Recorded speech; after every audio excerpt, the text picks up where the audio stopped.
नमस्कार, मैं हूं अंजू पंकज। खबरों की खबर में आपका स्वागत है। कहते हैं ना, खिसियानी बिल्ली खंबा नोचे। तो ये जो कहावत है ना, ये कांग्रेस पर आजकल एकदम फिट बैठती है। ज्योतिरादित्य सिंधिया ने कांग्रेस क्या छोड़ी, पहले तो सारे लोग सोशल मीडिया पर तलवारें भांजने लगे। खबर की पुष्टि हुई तो निर्लज्जता पर उतर आए, भाषा की सारी सीमाएं लांघ दी। और अब जब ये तय हो गया है कि सिंधिया राज्यसभा भी जाएंगे और कमलनाथ की सरकार भी गिरेगी, तो कांग्रेस में तो मातम पसर गया है। अब कांग्रेस के लोगों को राजीव गांधी के उस बयान का मतलब शायद समझ आ रहा होगा कि जब कोई बड़ा पेड़ जमीन पर गिरता है तो धरती हिलती ही है। यहाँ तो कांग्रेस की पूरी नींव ही हिल गई है। इसीलिए कुछ दिन तक कांग्रेसियों के साथ हमारी पूरी सहानुभूति है। उन्हें संभलने के लिए कुछ वक्त दिया जाना चाहिए। आखिर 125 साल पुरानी पार्टी है, तो संभलने के लिए कम से कम 1.25 महीना तो लगेगा ही। वैसे ज्यादा मातम भी ठीक नहीं होता है, डिप्रेशन सा फील होने लगता है। मजेदार तो यह है कि कांग्रेस के लोग तो ऐसे बिहेव कर रहे हैं जैसे कि राहुल ने ही कांग्रेस छोड़ दी हो। अरे भाई, ये तो सिंधिया हैं, ग्वालियर के श्रीमंत, जिनकी जड़ें जनसंघ से जुड़ी हैं। बीजेपी से इनका पुराना नाता है।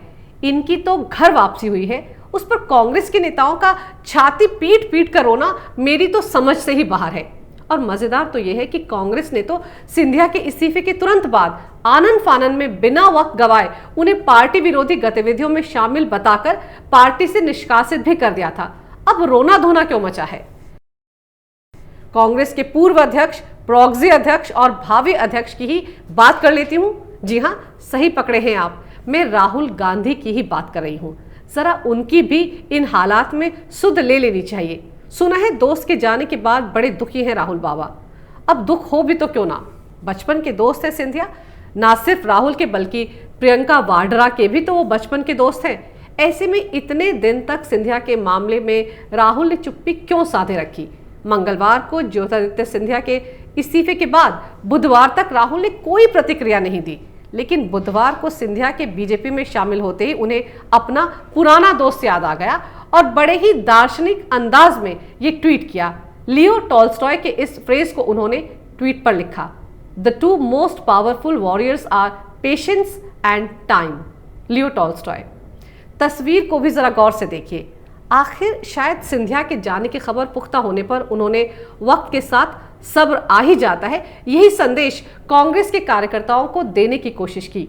साथ ही राहुल ने यह स्टेटमेंट भी दिया है कि सिंधिया तो मेरे घर कभी भी आ सकते थे। दरअसल ये कहकर राहुल ने सिंधिया की इस बात को झुठलाने की कोशिश की, जिसमें उन्होंने कांग्रेस आलाकमान पर उन्हें वक्त ना देने का आरोप लगाया था। अब कोई राहुल जी को समझाए कि क्या जमीन से जुड़े किसी दिग्गज नेता से कांग्रेस आलाकमान ऐसे ही बात करता है? देश की 125 साल पुरानी पार्टी का कामकाज आजकल क्या ऐसे ही चल रहा है? हिरार्की या फिर सही तरीके से अपॉइंटमेंट लेकर काम करने का तरीका अब कांग्रेस फॉलो नहीं करती है क्या? ठीक है, जी हजूरी, चमचागिरी, दरबारी नेताओं की भरमार है कांग्रेस में, पर भाई प्रोफेशनलिज्म नाम की भी तो कोई चीज होती है। अब दोस्त की याद आ रही है तो राहुल जी जब मध्य प्रदेश में सिंधिया मुख्यमंत्री पद के प्रबल दावेदार थे, तब उनकी जगह वो कुर्सी कमलनाथ को कैसे दे दी गई? विधानसभा चुनाव के दौरान कितनी मेहनत की थी आपके इस दोस्त ने? क्या वो मेहनत आपको कतई नजर नहीं आई? तब तो आलाकमान आप ही थे, कांग्रेस पार्टी के अध्यक्ष आप ही थे, तब आपने अपने दोस्त का साथ क्यों नहीं दिया? युवाओं को पार्टी में बड़ी जिम्मेदारी देने की वकालत करने वाले राहुल तब कहां थे जब राज्य की कमान कमलनाथ को सौंप दी गई? और तो और उस वक्त सिंधिया को मध्य प्रदेश में कांग्रेस का अध्यक्ष बनाने की मांग भी उठी थी, वो जिम्मेदारी भी उन्हें नहीं दी गई। और फिर लोकसभा चुनाव से पहले सिंधिया को पश्चिमी उत्तर प्रदेश का महासचिव बनाकर राज्य से बिल्कुल बाहर ही कर दिया गया। और याद रखिएगा, ये सब कुछ उस वक्त हो रहा था जब राहुल ही कांग्रेस के अध्यक्ष थे। दरअसल कांग्रेस में अध्यक्ष पद पर कभी सोनिया, कभी राहुल, कभी सोनिया फिर राहुल, ऐसी चक्कर गिननी के चलते याद ही नहीं रहता कि राहुल कब अध्यक्ष थे कब नहीं। खैर, उत्तर प्रदेश जहां कांग्रेस का कुनबा पूरी तरह से बिखरा हुआ था, वहां पर सिंधिया को भेजने के पीछे किसकी क्या चाल थी, ये समझना ज्यादा मुश्किल नहीं है। उन्हें उत्तर प्रदेश तो ऐसे भेजा गया जैसे लोकसभा चुनाव मध्य प्रदेश में तो होने ही नहीं थे। अरे, वो मध्य प्रदेश के नेता हैं, उन्हें उनके राज्य की जिम्मेदारी भी तो सौंपी जा सकती थी, लेकिन नहीं। राहुल ने तो कमलनाथ और दिग्विजय सिंह के इशारे पर सिंधिया को मध्य प्रदेश से बाहर का रास्ता दिखा दिया। और रही सही कसर प्रियंका वाड्रा ने पूरी कर दी। याद है ना, सिंधिया को पश्चिमी उत्तर प्रदेश तो प्रियंका वाड्रा को पूर्वी उत्तर प्रदेश का महासचिव बनाया गया था। फिर कैसे प्रियंका ने जिला स्तर पर पहले तो पूर्वी इलाके में अध्यक्ष बनाए और फिर सिंधिया को बिना बताए उनके इलाके में भी घुसपैठ कर डाली। पश्चिमी उत्तर प्रदेश में भी जिला स्तर पर प्रियंका ने खुद ही अध्यक्ष चुन लिए। क्या इस पूरी कवायद का मतलब राहुल कभी सिंधिया को समझा पाएंगे? साफ है, सिंधिया को पार्टी में हाशिए पर धकेलने के पीछे उनका बचपन का वही दोस्त राहुल भी था, जो आज ये कहता फिर रहा है कि सिंधिया तो कभी भी मेरे घर आ सकते थे, उसे वक्त मांगने की जरूरत ही क्या थी। अगर दोस्ती इतनी पक्की थी तो राहुल ने अध्यक्ष रहते हुए ये सब नाइंसाफियां सिंधिया के साथ क्यों की? किस लिए की? किसके कहने पर की? क्या इन सवालों के जवाब राहुल कभी दे पाएंगे?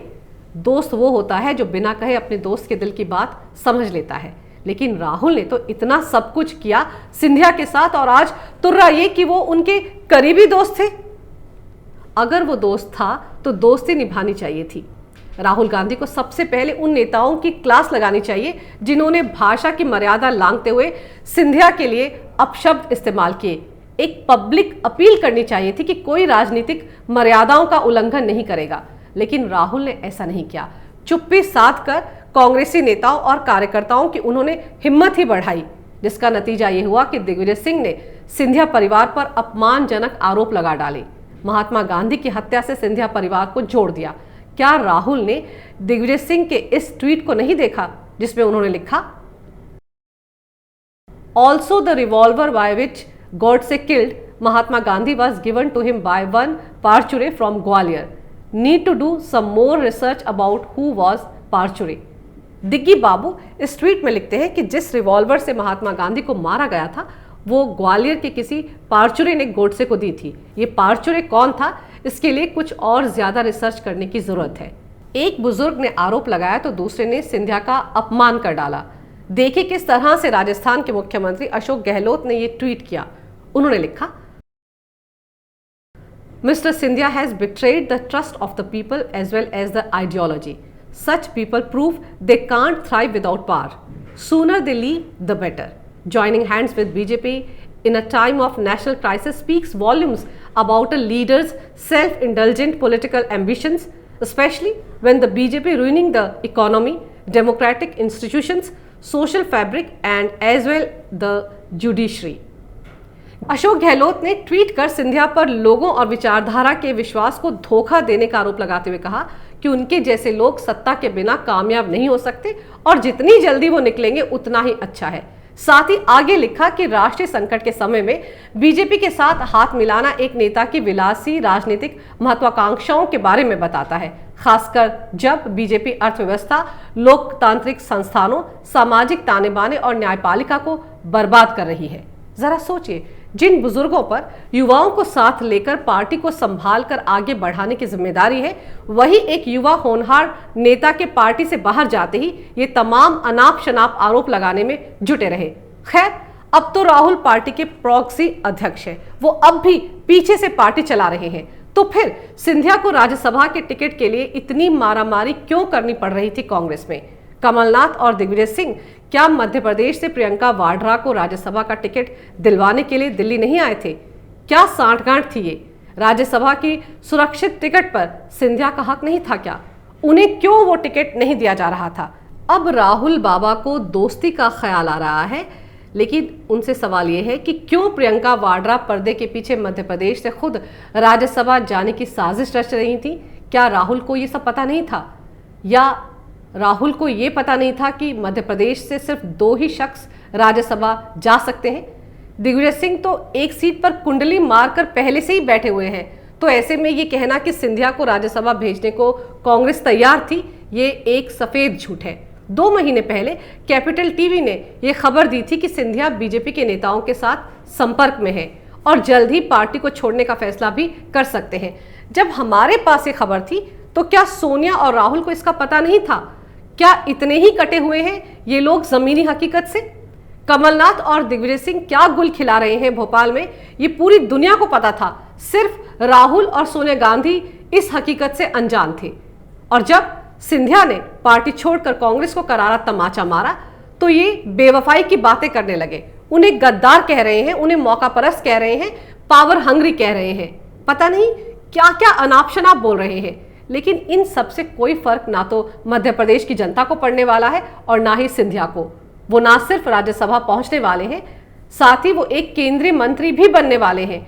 और जब ये सब हो जाएगा तब कांग्रेस के अंदर जो भूचाल आएगा वो भी देखने लायक होगा, क्योंकि सिंधिया तो सिर्फ एक शुरुआत है। इनके बाद वो तमाम युवा नेता जिन्हें राहुल अपना दोस्त बताते हैं वो भी कांग्रेस को अलविदा कहने वाले हैं। अभी तो राहुल का एक दोस्त गया है, तब उनका यह हाल है। जब पूरा कुनबा ही गायब हो जाएगा तब वो क्या करेंगे? मुझे पता है वो क्या करेंगे। वो एक बार फिर ब्रेक ले लेंगे, वो मेडिटेशन के लिए विदेश चले जाएंगे। इटली में कोरोना है तो एक बार फिर वो बैंकॉक का रुख करेंगे। वैसे भी बेचारे राहुल के पास कोई ऑप्शन है ही नहीं, उन्हें तो हर हाल में कांग्रेस में ही रहकर बुजुर्ग नेताओं की मनमानी सहनी ही पड़ेगी। कब तक, ये तो अब राहुल ही तय करेंगे। अगर आपको मेरा ये वीडियो अच्छा लगे तो कृपया इसे लाइक करें, शेयर करें और हमारे चैनल को सब्सक्राइब करें। देखते रहिए कैपिटल टीवी। अगर आपको हमारा वीडियो पसंद आया हो तो इसे लाइक करें, हमारे चैनल को सब्सक्राइब करें और हाँ, बेल आइकन दबाना ना भूलें ताकि आप तक हमारे वीडियो की नोटिफिकेशन पहुंचती रहे। आप अपना सुझाव हमें कमेंट बॉक्स में दे सकते हैं। हमारे साथ जुड़ने के लिए शुक्रिया।